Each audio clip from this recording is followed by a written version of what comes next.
everyone, it's Rita with Everything Homemade, and I'm going to do an official farm update today. And this farm update is going to include every aspect of the farm, what's kind of going on, where we're going, and what we are working on. And so to start this off, I just want to really say thank you. A big thank you to all my subscribers to staying with me. I know I haven't posted much ever since I got pregnant with Meadow and gave birth to her, but you know what, being pregnant and in pain, and then going into the fall, giving birth at the end of September, and then schooling my other 5 kids. So I was teaching kindergarten, grade 1, grade 2, grade 4, and grade 6 all at the same time, and then throw a newborn into that, run a full-time business out of my home, which is cat boarding, which we are super busy, taking care of the farm, all the kids, and then everything else on top of it was not an easy task. So I'm back up on my feet better. We're in the summer and we're done schooling, and Ocean's over there taking care of Meadow while I film. Hey Meadow! Hi Ocean! Can you say hi to everyone? Meadow?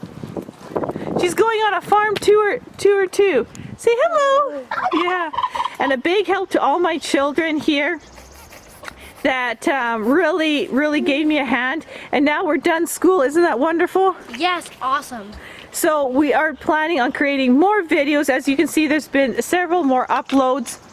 And we are going to basically, I think, focus on the farm, focus on getting some videos on canning and gardening and anything we're doing at the summer, because during the winter I will be back to schooling. We're busy times where it's just not as much opportunity to make videos. But so let's start. I want to dedicate this update to two very special people in our lives, and it's my husband's grandpa and grandma. And I want to just say a big thank you for being so loving and awesome and always supporting. And I also I know you guys can't be out here, so this whole update will show you what's going on, since you can't really make it out here anymore. And I just want to say thank you. We love you lots, and enjoy this beautiful update as I show you guys everything that's happening. I show my subscribers what is happening, and we love you lots. So let's get started on the update. So this is Nova. She's helping here gather hay as we gather all hay to feed by hand. We have Alaska here because she's such a docile nature and she gets pushed around by food. So as we gather hay, she always gets a little treat and gets tied up here, so she makes sure she eats properly and gets enough. So Nova's helping there. I'm usually also helping, but I'm just going to film for a moment. This is Ocean. Ocean, say hi to everyone. Hi. She is my right hand when it comes to milking. If I get sick, she continues. If she's sick, I do it, and a lot of times we do it together. So she was a lifesaver when Meadow was born. She really helped with the milking when Meadow was having a bad time. I couldn't get out because of sleeping, so now we're back doing it together, aren't we? Yes. And so she's milking here while I film for a moment. And good girl Cinnamon. So Ocean, I'll be right with you. Yeah. Clover, my big girl over here, our future milk cow, is waiting for the hay, and she'll be happy right away to get some. And Stella right here, she's just tied to the gate temporarily as we milk, as she uses those horns really nasty when we come in with hay. So just out of safety, we have her temporarily tied as we milk. And we could see green grass. Look at that. They're going to head to pasture. right after this, we're going to open up a gate and they are going to graze for the day. So it's going to be a beautiful day out here. So on a small farm, it's really important to make sure they don't waste hay. And so my husband built this hay feeder in here, which works absolutely awesome. And Clover's just munching down on it right now. And so this year we got hay feeders for the sheep and the goats. We got hay feeders for our big cow area here, pen. And every time we update pens, we're adding feeders in so we lose less hay to waste.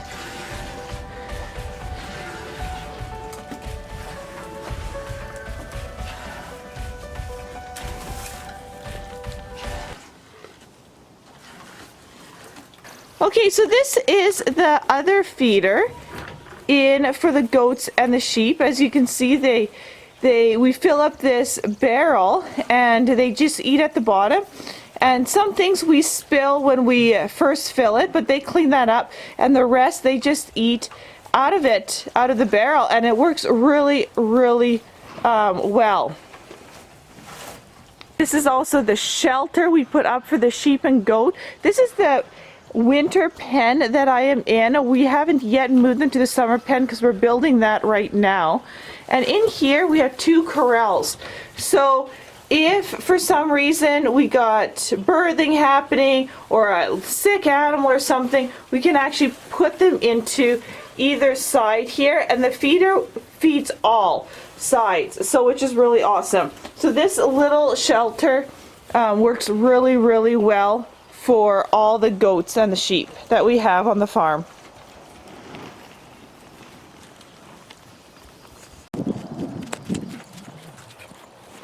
And there's our happy dogs. That's Kuno. Hi, Kuno. And Thunder. They are awesome guard patrol dogs. We don't have coyote problems or any critters coming up on the property. They keep push them away, which is great. We don't lose any, we haven't lost any birds, any livestock to coyotes or wolves, which is awesome. And big thanks to these 2 wonderful big dogs.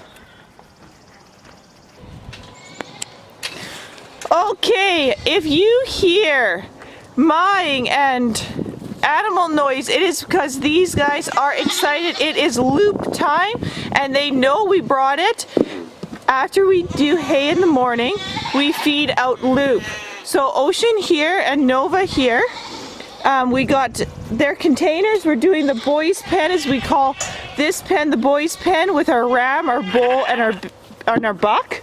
And what we do is we pick whatever loop they get. In this case, we've got some grapes and cabbage. Nova's filling some cantaloupe and cabbage, and these guys are basically filling up containers, taking things out. The boys don't get as much as the girls do because most of the girls are either pregnant, and when I say girls, I'm talking about goats and sheep and cows, and they're either nursing calves or kids. So, and we don't have as much loop right now, so the boys get a little treat and the girls get a little bit more. So let's bring the dishes in. It's weird filming this and watching you guys because I'm used to being on the other end. Yeah. Okay, so this is where the challenge comes because these guys get really excited. Ocean goes in first so our buck doesn't jump up on Nova. Go.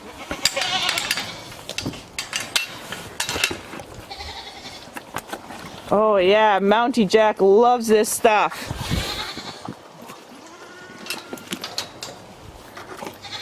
Even though we put in 3 dishes, they absolutely go crazy. Love grapes, love eating bananas.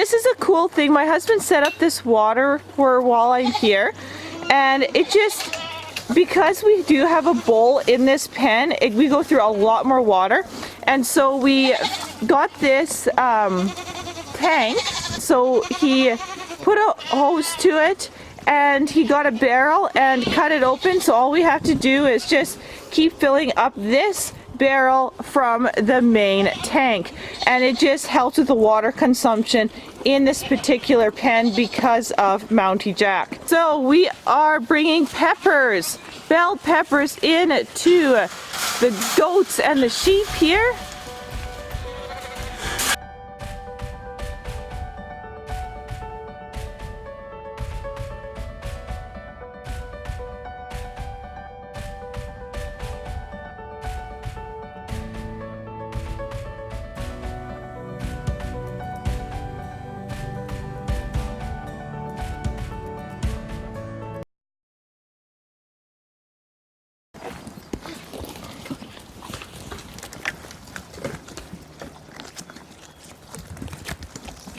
Coconut is Ocean's goat,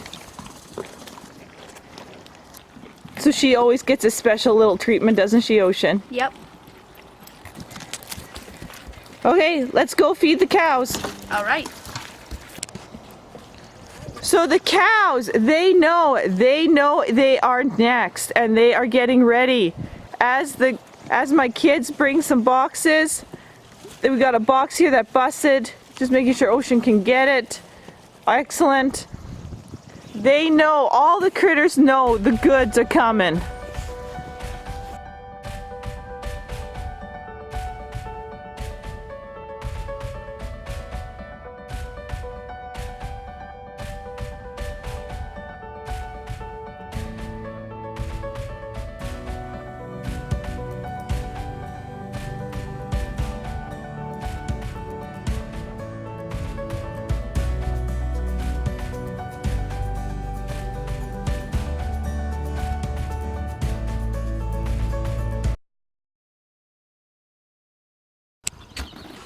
Grace, say hello to everyone. Hi.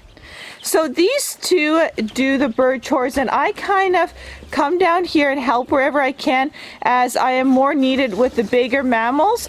But these guys head up here. Same thing, Orion has fed Loop. They obviously, these are chickens, so they made a mess of their lettuce. There's some deli chicken here for them, and in here is an enclosure. There's a whole bunch more in the back there. There's some grain. So they're happy birds, and this area enclosure helps quite a bit. They got a little shelter. Orion has made these little perches for the birds so they can roost, and just good little projects for him to do. Okay, so we are in the chicken coop here, and take a look at these nest boxes. This design has worked awesome, and I'm going to show you some cool things here. I'm going to zoom in. This little girl, she is sitting on 6 goose eggs, so they should hatch in about 2 weeks. We put them underneath her because she went broody. And this hen up here is also sitting on 6 goose eggs, and she doesn't mind being pet. And I'll just kind of lift her up a little to show you guys the 6 big goose eggs underneath her. I won't disturb her too much. Good girl. And she is just a happy mama. And this one here, she's laying. This one here is laying. And they come up to these nest boxes and they lay. And the design here works really well. We also have a nest box underneath here that works awesome. And these guys, they can go in and out. Again, they also got loop. They have grain. So this is their home base in here. And we got some trees that we just cut down for perches in here. And you notice there's a division. Now let me explain here. We can split this house in half. So there's a division just with chain link, but when we want these birds, especially in winter, to have both sides, we actually open up a little area here. But the reason that we have it split right now is actually because my brooder is on the other side. So let's go on the other side. And to get there, I just gotta hop outside and walk around to the other side. Now, this is where I have basically my brooder set. Now, it is going to be glowing red because of the heat lamps, but basically I used these little square, I don't know what they're called, but they were for, it was at Home Depot, and you could build a little organizer, but I just actually zip tied them together and made a brooder, really simple. And I have a little bit of chicken wire on top so the bigger birds can't fly in. So this was a recent hatch. There's a couple of ducklings with a poult, and the poult is a baby turkey, just so you know. There's some water and food here, and then on the other side there's some lettuce the kids put down. These are the bigger ducklings, and they're almost ready to go out into the water.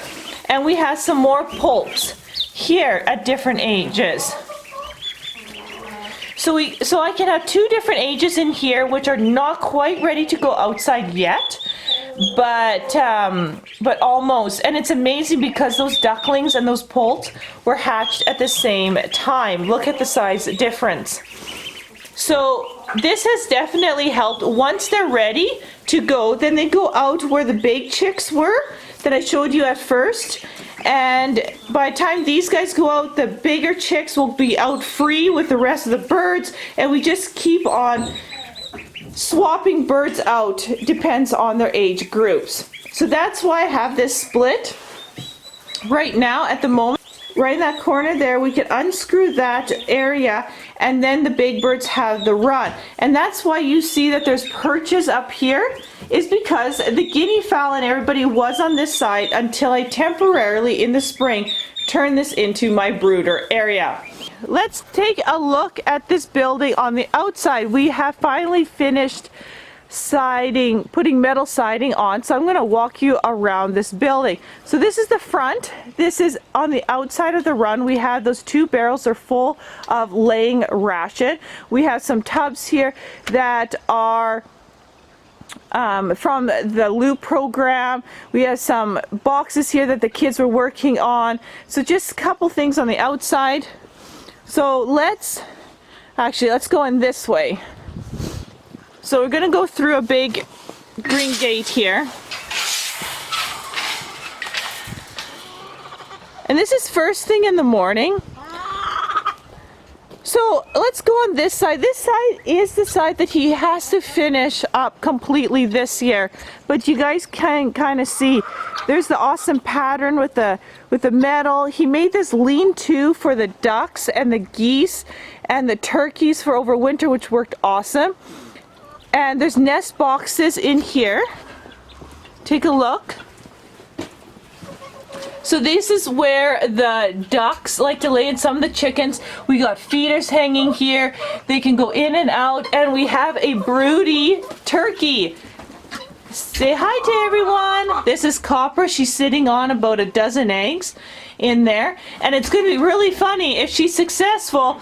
There's actually some duck eggs under there mixed with turkey eggs, so she's going to be a proud mama of ducklings and some poults. That'll be an interesting, I can't wait to see that. So this here inside is where we lock up the ducks and the geese and the turkeys for overwinter. But in the summer we just leave it open, and it just helps as another shelter. There's some lettuce for everyone. So in the front of the shelter, here, let's just back up to get, so you guys can see, we're here with the, woo! I was back up into the dugout. Okay, let's not do that. So this is the front of the building. You can see the windows that are open. This is the lean-to. Again, my husband put a row of these windows. He had all these glass from... He harvests this stuff, you know, the stuff that everybody's like, oh, just get rid of that. He kind of keeps onto it. And so he built these windows, which was awesome because the sun from this side here is really low in the winter and it comes directly into these windows, so my geese and my ducks and my turkeys could get full sun all winter long. How awesome is that? So this building is just, it's just beautiful. And come around here, we have a door that is propped open because this side is finished. He made an area where we're not always getting snow on top of us, another roof, and that's how the other side will look also when it is done this year. And you can come in on this side. This is the other gate that my son just went through, and then again the chicks. So this is just beautiful. And you can kind of see the landscape here in the summertime. It's just, I just love this property. I love the birds. You can see some nest boxes out on the pond. That's where the geese and the ducks love to lay. And I'll show you, there is another broody turkey.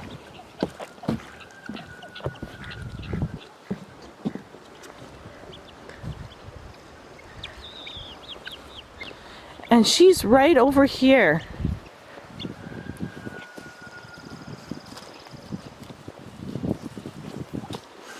There's a group of chickens over here. That we got some other nest boxes over here. And this is Cobalt. Take a look at her. She's also sitting on the nest. And so this is also a nest box that my husband made. We just put these around so animals can have areas to nest within this enclosure. And remember, I did an update on, or I showed you these geese. Accepted these two goslings. Well, here they are. And see if I can get a close up here without scaring them off. They're very protective over their little ones. And they're going to probably hiss at me a little bit. Good job. We just want to see your little ones. There they are. It's just amazing the family bond these guys have. And they're going to head to the water because that's the safety area. Anyway, they're doing absolutely phenomenal.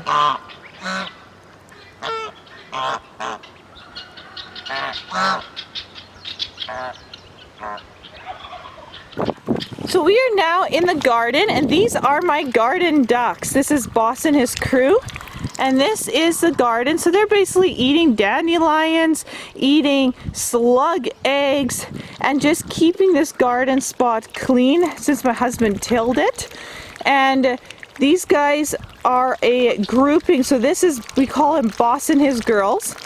And this is what they do, is they come in the garden for about a month before I plant, and they'll come in the garden about a month after we harvest, and they clean up all the bad insects and, like I said, a lot of slug eggs and slug patrol. Now let's go see about their nest. Now they're having breakfast. Let's go see here. And I know Jumper, the black duck, well actually black and white duck right there. This is her nest. And she is kind of going a bit broody. And you can see she made a nest of leaves and sticks. And so we're just letting her do her thing. Right now she's just gathering enough eggs, and you know what, if she sits on this nest underneath the Saskatoons here, I'll just let her, and I'll just put some quick chicken wire around this area. She can just have it and hatch out while I plant the garden this year. Okay, so the other little critter that is new to our farm is Blackberry. He is a standard Rex rabbit. And he is 9.5 weeks old, and we're getting him litter trained. He's in the house with us. I take him outside when we weed. He's just kind of my weeding companion, my little snuggle bug. He loves being snuggled, and so I'm just gonna let him out since we're back in from chores, and he's gonna hop around with us here. Okay guys, we are going to enter the orchard for an update here. Now, there's a lot of work that needs to happen. As you can recall, last year I was pregnant, and with my legs being sore and every basically step that I took was pain, and the pregnancy and the heat, we just did the basic, and this year is complete catching up. So all the flower beds I've been weeding, everything's just been catch up. So just in the orchard here, I have some tomato plants that I have started that are going to go out into the garden. I also have some haskap here that we bought to add to the haskap rows. We're adding about 10 plants a year for a total of about 49 haskap plants. Now we're gonna mow in here and tidy things up, but basically everything's coming back. So this is early spring. So what I'm looking for is life on this honeysuckle. Now, doesn't look like much, but there's some life right there, you guys. So what I'm doing is, I'll show you what I've done already, but I'm going around and I am basically pulling back all the weeds. And we are gonna put geotextile all the way around. And if you don't know what geotextile is, you know when they build roads, they actually put this black mesh down and then they build the road on top.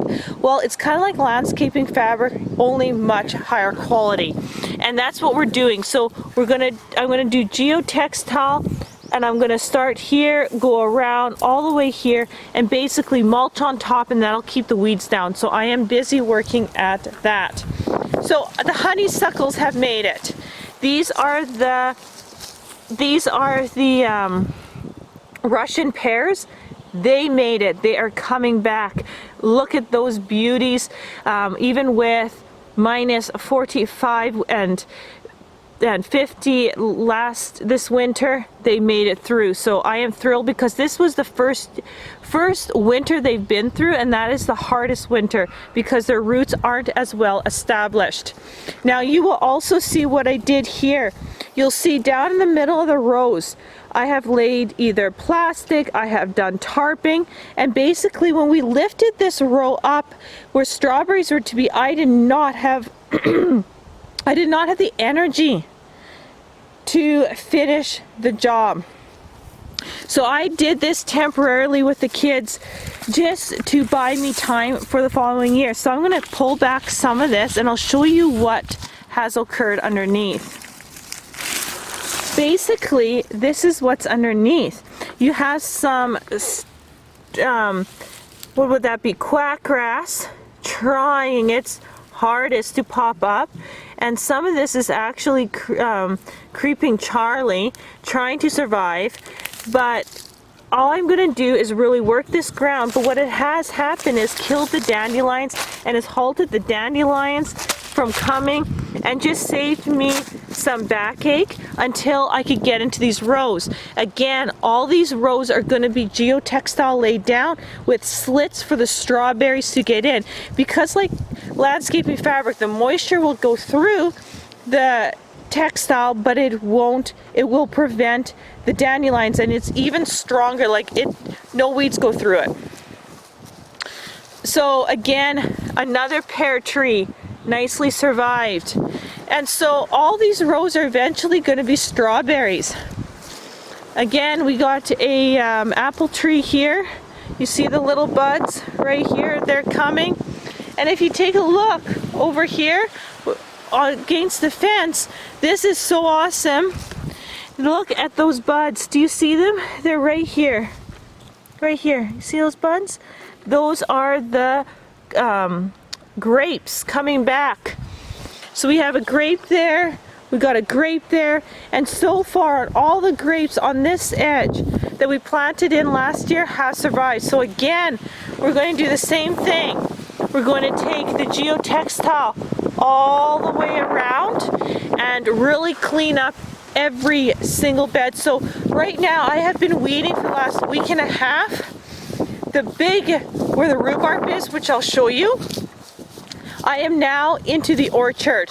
So you guys, I want some feedback here. Please, please.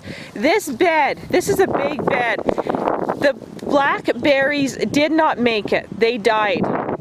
So I have this open bed that needs something to grow. Now it's going to get lots of heat. It's going to get a lot of sunshine. We're on the south side here. Now I don't want something growing here that's going to overpower all the apple trees and pear trees and plums. So it has to be a shorter bush. But I am open for suggestions on what to grow in my orchard in this space.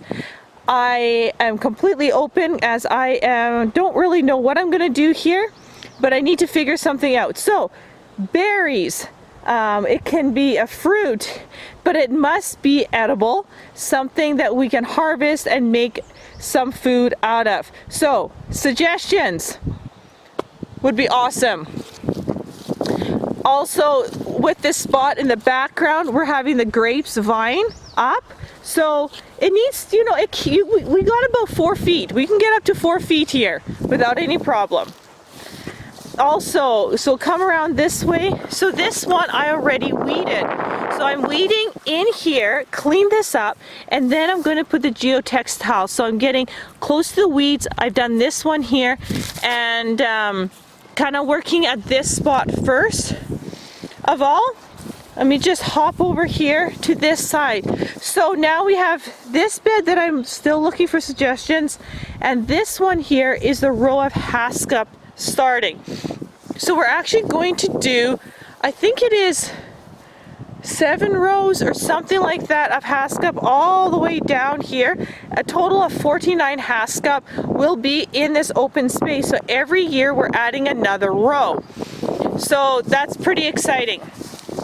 So again, this is actually paper down. It's actually school books, tons of school books again, because I ran out of plastic, I ran out of tarps, and we just laid something down to keep the dandelions down until we properly could do this.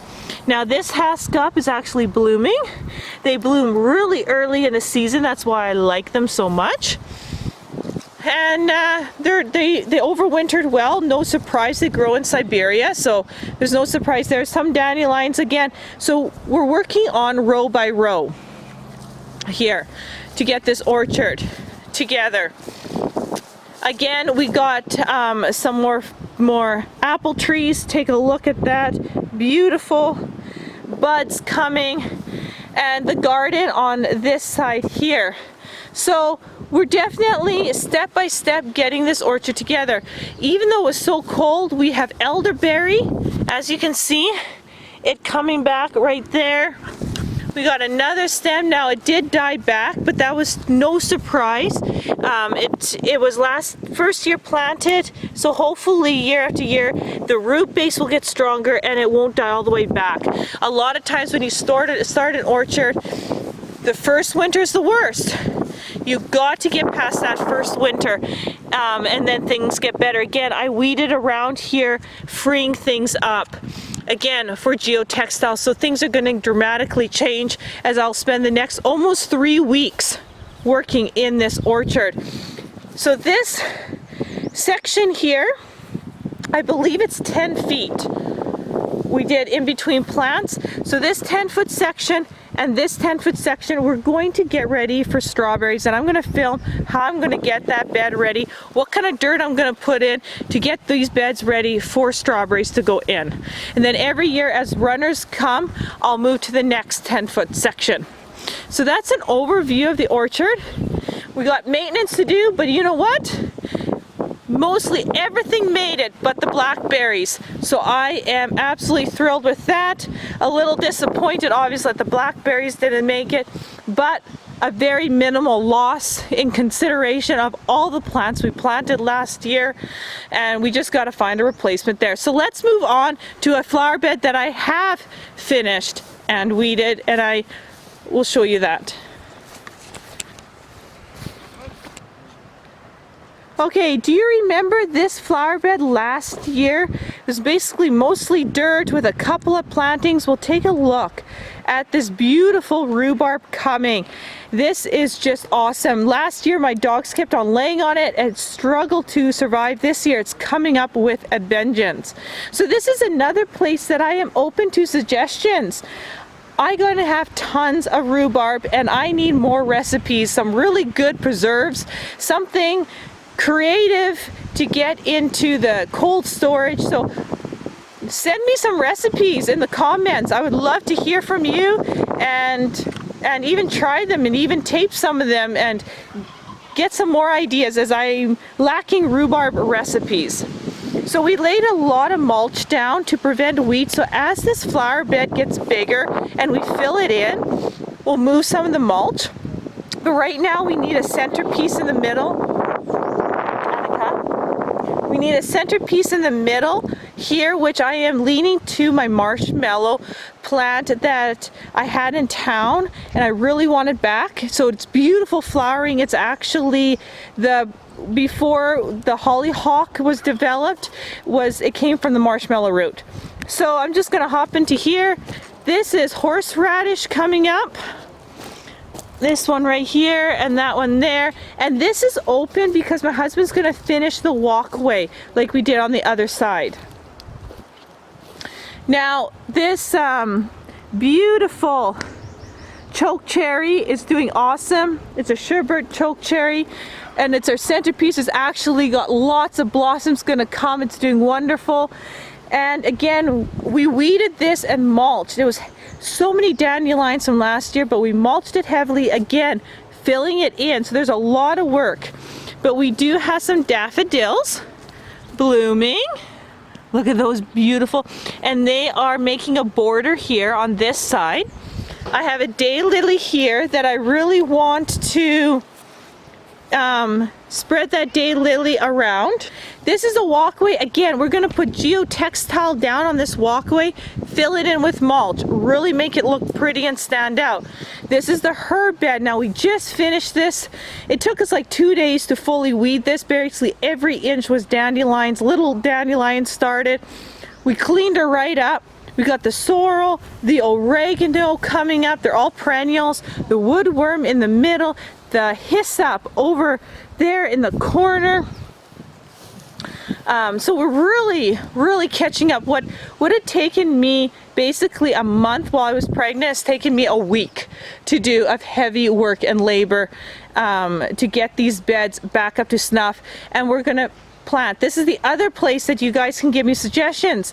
We are zone 2/3. So I'm looking for good herbs that are perennials. This is a perennial bed and I want it full jam-packed with herbs. So any suggestions would be wonderful here also. This bed I actually just finished last night. I pulled out a lot of dead thyme as certain thymes just have died over here. My husband has brought in some mulch and I'm gonna mulch this. This one here I'm gonna actually do a turn. I'm going to make it a bulb bed, so tons of different heights of bulbs around here to bloom at different stages. That's my goal with this bed. Right now I am going to just use maintenance and I'm going to plant those bulbs in the fall. This time I have no idea what it's called, but it keeps coming back. It looks gorgeous. And then I have the daisies over here, which I want some more daisies to occupy this space. I want daisies over here and lots of different bulbs. Tulips in the spring, and then maybe some lilies and some other creative something. I'm not too sure, but we'll figure this out. This whole bed's gonna be bulbs and beautiful, something like that. So work in progress, and we're laying the mulch to prevent a lot of the seeds from falling in and germinating, and just keep maintenance on it, get things back up where I wanted it to be. Another game changer this year is we purchased this tractor, which has changed everything on the farm. It is just amazing to have this year, and we have, you know, what would take us a month to do has taken us a morning to do. We used to shovel everything out, pens and the cow stuff, cow pens that just so heavy labor, lots of work, you know, tilling the garden and all this, everything mostly by hand. It's back-breaking work, And this here we purchased this year, and it is just making such a difference. Jobs get done so much quicker and less backbreaking. So that is an awesome thing, and you'll see this through some videos. It has been just working, catching up of 3 years of a poo pile that we moved that's been accumulating for 3 years, just cleaning things up. So this is our big purchase of the year. Okay, we are back here where the chicken coop is. Actually, over here is one of the orchard places that we planted in the bush, and it has all survived. I am so thrilled. Now, what looks like a whole bunch of weeds and plants, there's a lot of little life growing here. This is wonderful. What's in this cage here, tomato cage, so nobody steps on it. This little guy right here, that's a sea buckthorn. That is the male one, growing beautifully this year. I mean, I started it by cuttings, so it's just so nice to see it. And what we're gonna do is do maintenance. We'll cut things around it to keep it down so it gets a real chance to grow. So anytime you see a flag, there's a plant that I planted in here. There's another female, and this here, after the orchard's done, we're gonna come through here and just start pulling weeds around it, so it gives these guys a chance to get big, to overpower all the natural growth.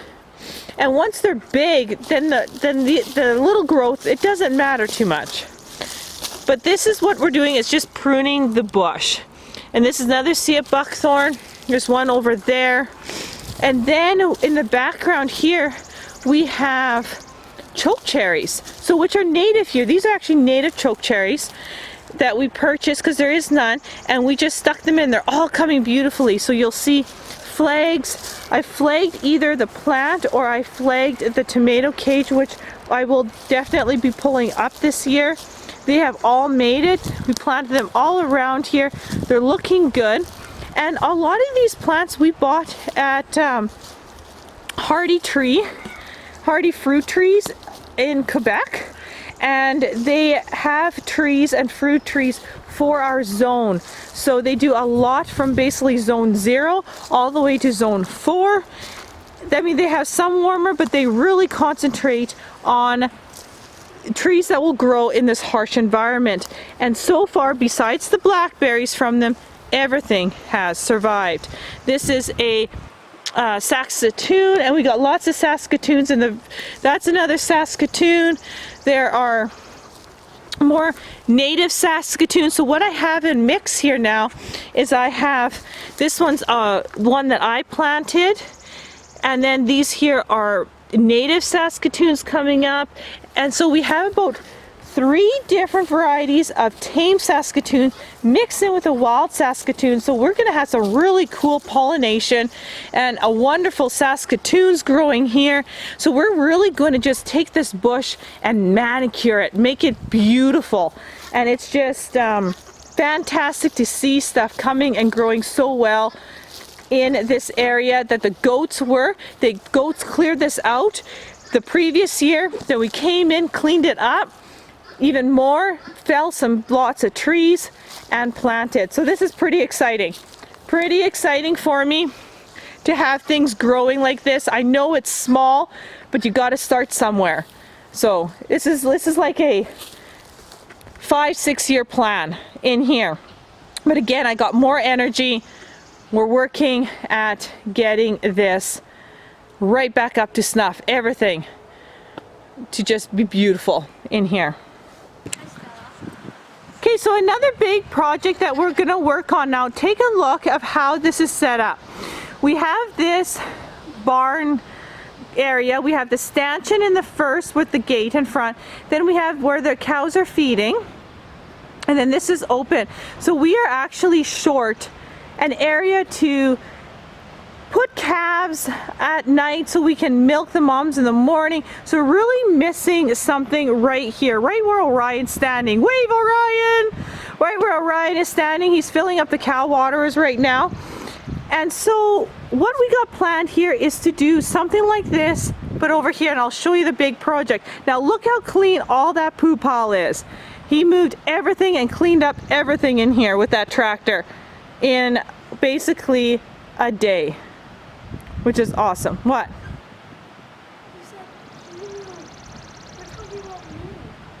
No. Look at how clean this poo pile is. My husband moved this with the tractor in like one morning of hard work with it, and it's just absolutely clean and awesome. So they're going back and forth grazing, and I'll show you what structure we're actually going to move over here this year. So this is what I'm talking about, is this area. Okay, so another big project that we're going to work on now. Take a look of how this is set up. We have this barn area. We have the stanchion in the first with the gate in front. Then we have where the cows are feeding. And then this is open. So we are actually short an area to put calves at night so we can milk the moms in the morning. So we're really missing something right here, right where Orion's standing. Wave, Orion! Right where Orion is standing. He's filling up the cow waters right now. And so what we got planned here is to do something like this, but over here, and I'll show you the big project.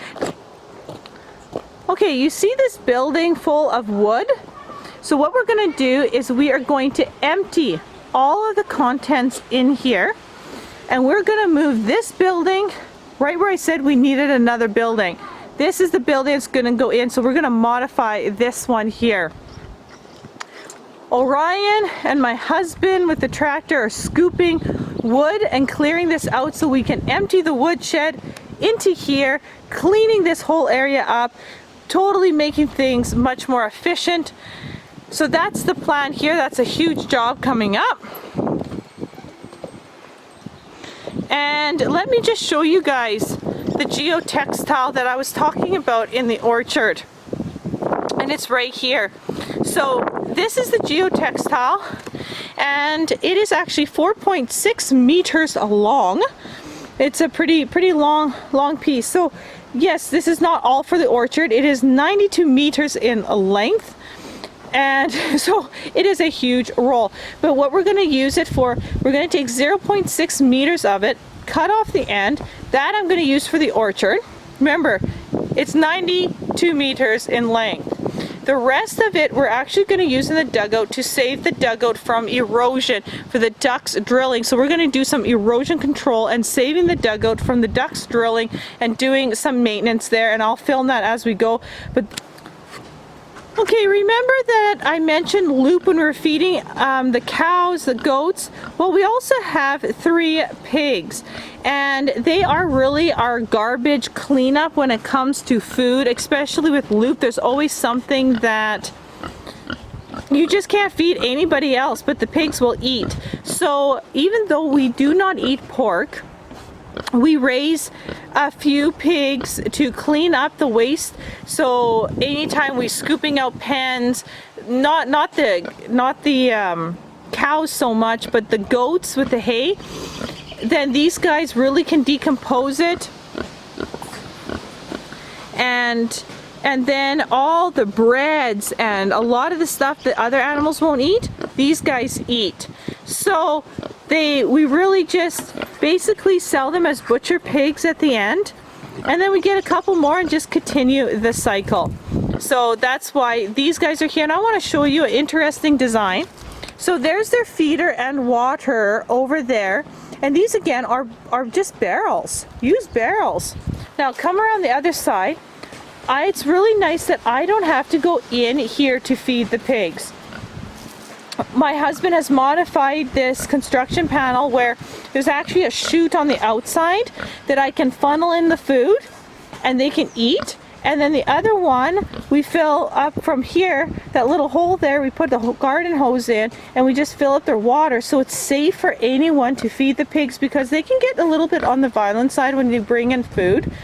And just out of safety, I never have to go in here in their pens. I can feed everything on the outside and be 100% safe.